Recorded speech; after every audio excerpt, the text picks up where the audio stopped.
Kannada reading practice. ಪೂರ್ವಕಥೆ. ಸಿದ್ಧಾರ್ಥ ರಾಜ್ಯವನ್ನು ಪರಿತ್ಯಾಗ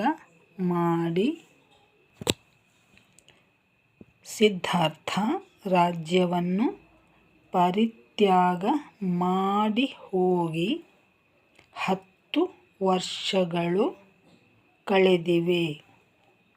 ತಂದೆಯನ್ನೇ ಕಾಣದ ಮಗು ರಾಹುಲನಿಗೂ 10 ವರ್ಷಗಳಾಗಿವೆ.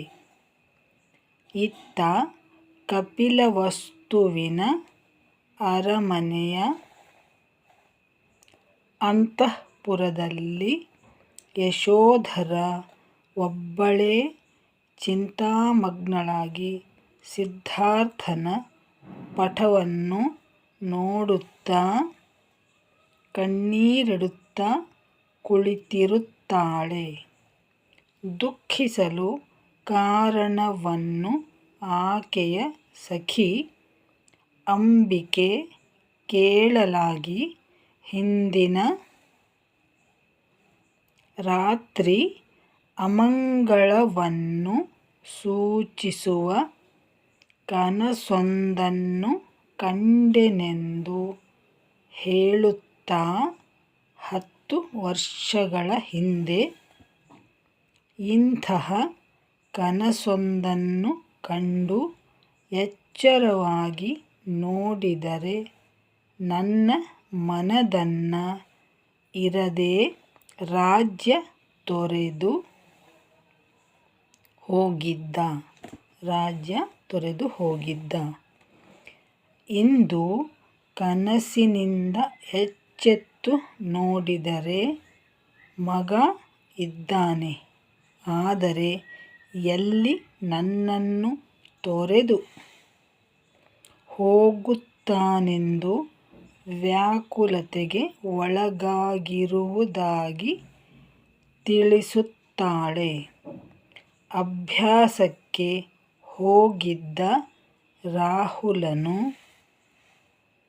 ಬಂದು, ಅಮ್ಮ, ತಂದೆಯನ್ನು ನಾನು ನೋಡಿಯೇ ಇಲ್ಲ. ಆತನನ್ನು ಕರೆತರಲು ನಾನು ಹೋಗುವುದಾಗಿ ತಿಳಿಸುತ್ತಾ ಇದಕ್ಕೆ ತಾತನ ಅನುಮತಿ ಪಡೆದಿರುವುದಾಗಿ ತಿಳಿಸುತ್ತಾನೆ. ಇದರಿಂದ ಆತಂಕಗೊಂಡು ರಾಜನನ್ನು ಕರೆಯಲು ಸಖಿ ಅಂಬಿಕೆಯನ್ನು ಕಳಿಸುತ್ತಾಳೆ. ರಾಜ ಅಂತಃಪುರಕ್ಕೆ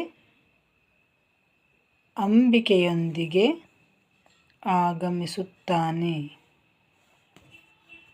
ಇವತ್ತಿಗೆ ಎಷ್ಟು ಸಾಕು ವೀಕ್ಷಕರೇ.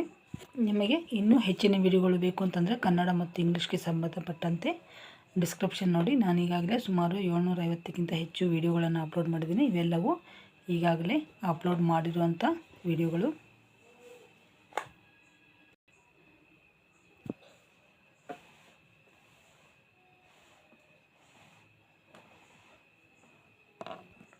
ಆಸಕ್ತಿ ಇರುವವರು ನೋಡಿ. ಎಷ್ಟು ಪ್ಲೇಲಿಸ್ಟ್ಗಳಿವೆ. ಮತ್ತೆ ಮುಂದಿನ ವಿಡಿಯೋದಲ್ಲಿ ಭೇಟಿಯಾಗೋಣ. ಅಲ್ಲಿಯವರೆಗೂ ಎಲ್ಲರಿಗೂ ಧನ್ಯವಾದಗಳು ಮತ್ತು ನಮಸ್ಕಾರ.